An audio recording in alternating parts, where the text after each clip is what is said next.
سرخط خبرها.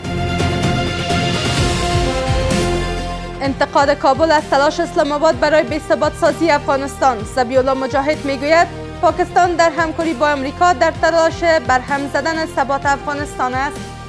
چنانچه دیده می شود در هفته‌های اخیر تغییر در سیاست‌ها و همچنین نرمش.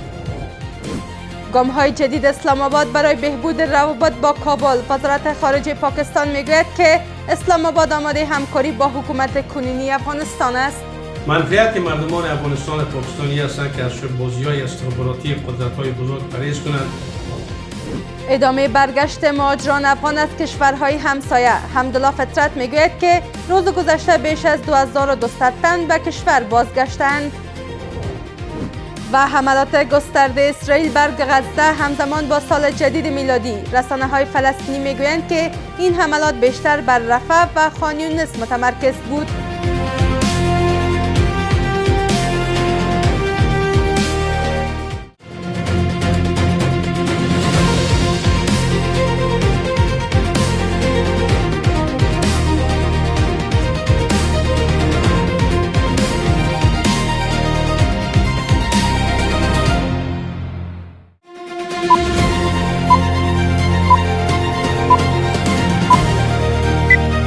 سلام و وقت شما بخیر. به مجموعه خبری این ساعت از میز خبر خوش آمدید. امروز جمعه 12 جدی 1404 هجری خورشیدی است که برابر می شود با 2 فروری 2026 میلادی.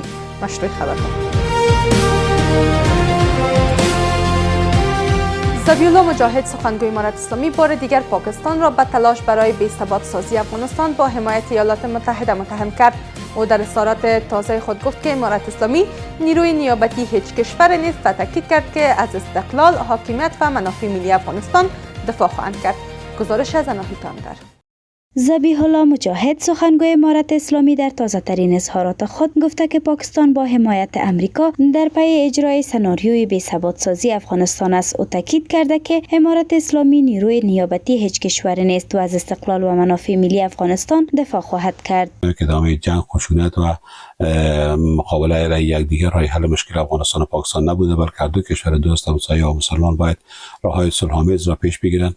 چنانچه دیده می شود در هفته‌های اخیر تغییر در سیاست‌ها و همچنین نرمش در گفتارهای سیاسی در مقابل یکدیگر به وجود آمده که می‌تواند باعث به وجود آمدن فضای اعتماد میان هر دو کشور گردد. سخنگوی امارت اسلامی اظهارات نادرست ارتش پاکستان را علت اصلی تنش میان دو کشور دانست و افزود که مقام‌های این کشور انتظار داشت که امارت اسلامی پس از بازگشت به قدرت مطابق خواست آنها عمل کند و همچنین با تاکید بر استقلال امارت اسلامی در تصمیم گیری ها گفته که پاکستان نباید به خواب تسلط بر امارت اسلامی دل ببندند. امارت اسلامی طور مثال با وجودی که بار بار پاکستان حمله میکنه اما اینا گذشت میکنن. شاید یکی دو مورد بعضی عملات انتقام جویانه صورت گرفته باشه اما گذشت میکنن، در میز مذاکره میشینن، از میز مذاکره نمیبرن، آیات‌های بسیار با صلاحیت خود روان میکنن و همواره راجع به سخن گفته میشه که باید روابطشان با پاکستان خوب شود، اما این بهتر شدنی نیست. شمار از آگاهان سیاسی نیز تصریح کردند که پاکستان نباید تصور سلطه بر افغانستان را داشته باشد، زیرا امارت اسلامی یک دولت مستقل در منطقه است و با باور آنان راه حل تنش‌ها میان کابل و اسلام آباد پذیرش واقعیت‌ها و تنظیم روابط بر پایه احترام متقابل و منافع مشترک است.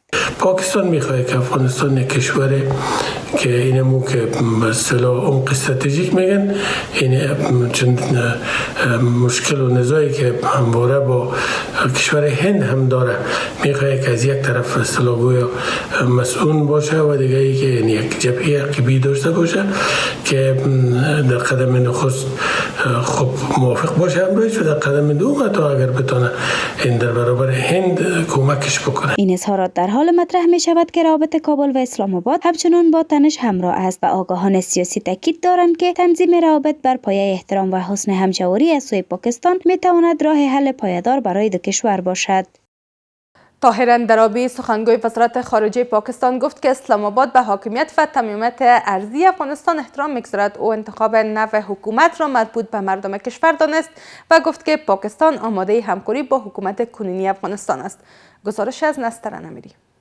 Good afternoon. सबसे पहले तो وزارت خارجه پاکستان اعلام کرد که اسلام آباد به حاکمیت و تمامیت ارضی افغانستان احترام می‌گذارد. سخنگوی این وزارت در نشست خبری هفتگی خود گفت که تصمیم گیری درباره نو نظام سیاسی افغانستان مربوط به مردم این کشور است. طاهر حسین هندرابی همچنین افزود که پاکستان آماده همکاری با حکومت کنونی افغانستان است و تاکید کرد که طرح تغییر رژیم درباره کشور همسایه با اصول سیاست خارجی پاکستان همخوانی ندارد. افغانستان ما به حاکمیت و تمامیت ارضی افغانستان احترام می‌گذاریم. این حق مردم افغانستان است که هر حکومتی را که می‌خواهند انتخاب کنند و ما آماده ایم با ساختار موجود یعنی حکومت فعلی در کابل همکاری کنیم. استفاده از واژه تغییر رژیم درباره یک کشور همسایه برای ما درست نیست. در همین راستا شمار از آگاهان سیاسی به این باورند که برای حل اختلافات افغانستان و پاکستان به جای زور، گفتگو و همکاری بهترین راهکار است و ایجاد کمیته‌های مشترک امنیتی و سیاسی می‌تواند از تنش‌ها جلوگیری کند. آنها همچنین هشدار می‌دهند که ادامه تنش‌ها پیامدهای خطرناک برای منطقه دارد و نخستین قربانیان آن مردم دو کشور خواهند بود. ادامه تنش‌ها میان افغانستان و پاکستان پیامد بسیار خطرناک برای منطقه و حتی برای تمام آسیا و کشورهای فرامنطقه دارد که نقص اصلیش مردم افغانستان و پاکستان متحمل خواهد شد. منفعت مردمان افغانستان و پاکستانی هستند که از بازی‌های استخباراتی قدرت‌های بزرگ پرهیز کنند. بهترین راه حلی است که به جای زور و گفتمان‌های به اصطلاح تحمیلی، بهترین راهی است که کمیته مشترک امنیتی منطقوی که در اون نمایندگان بخش امنیتی افغانستان، پاکستان و ایران به حیث ناظر شامل باشه، این جریانات بررسی کنند و در فرآیند از بعد یک کمیسیون مشترک سه جانبه سیاسی مسائل بعد از تحقیق و پژوهش ژرف و درست بررسی کنند و در فرآیند میتونن به یک توافق کلی در مورد رفع اختلافات ایجاد کنند. این اظهارات در حال مطرح می شود که در بیش از یک سال گذشته مواضع انتقادی و اقدامات پاکستان علیه امارت اسلامی به تنش در روابط دو کشور منجر شده است. در همین چارچوب سخنگوی امارت اسلامی در تازه ترین موضع‌گیری خود گفته است که اسلام آباد با حمایت آمریکا در پی اجرای سناریوی بی‌ثبات‌سازی در افغانستان است. حمدالله فطرت معاون سخنگوی امارت اسلامی به نقل از کمیسیون عالی رسیدگی به مشکلات مهاجران میگوید که روز گذشته 462 خانواده از پاکستان و ایران به کشور بازگشتند که شمار مجموعی افراد آنها به 2205 تن میرسد. آقای فطرت در صفحه ایکس خود افزوده که در این مدت 149 خانواده به مناطق اصلیشان منتقل شدند و برای 518 خانواده کمک مالی صورت گرفته است. و در ادامه هم چند خبر کوتاه جهان. همزمان با آغاز سال 2026 حملات رژیم اسرائیل به مناطق مختلف نوار غزه ادامه یافت. منابع فلسطینی به رسانه‌ها گفتند که این حملات بیشتر بر مناطق رفح و خان یونس متمرکز بود. این در حالی است که حدود 3 ماه از اعلام آتش بس می‌گذرد. آتش بسی که به گفته منابع فلسطینی بارها از سوی اسرائیل نقض شده است. بر اساس آمار وزارت صحت غزه، شمار قربانیان جنگ از اکتبر 2023 تا کنون به بیش از 71,000 کشته و بیش از 171,000 زخمی رسیده است. این وزارت همچنین نوشته که در سال 2025 بیش از 7400 دانش آموز فلسطینی در غزه از اثر حمله‌های اسرائیل جان خود را از دست دادند.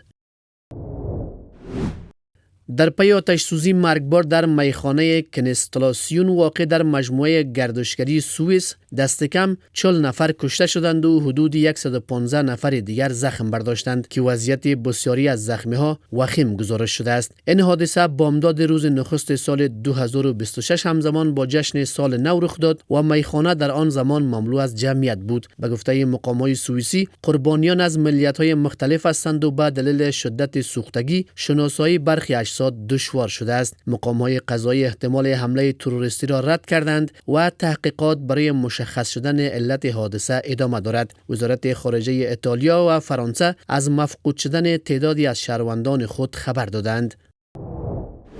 دیمیتری مدودوف معاون رئیس شورای امنیت روسیه در واکنش به حمله نیروهای اوکراینی به منطقه خرسون در شب سال نو گفت که اوکراین به صورت آشکار و با قساوت غیر نظامیان را در این منطقه به قتل رسانده. او این اقدام را وحشیگری، پستی و بی‌شرمی دانست. مدودوف این حمله را با فاجعه خاتین که از سوی فاشیست‌ها در سال 1943 برآ افتاد مقایسه کرد. او تاکید کرد که انتقام بهرمانه برای یورش‌های کیف به غیر نظامیان در منطقه منطقه خرسون در شب سال نو اجتناب ناپذیر است و به زودی فرا خواهد رسید. سخنگوی کمیته تحقیقات روسیه اعلام کرده که در این حمله بیش از 20 تن کشته شدند. سپاسگزاری میکنم از همراهی شما. تا این دم به همین ترتیب رسیدیم به پایان مجموعه خبری این ساعت از میز خبر. تا دیدار بعد.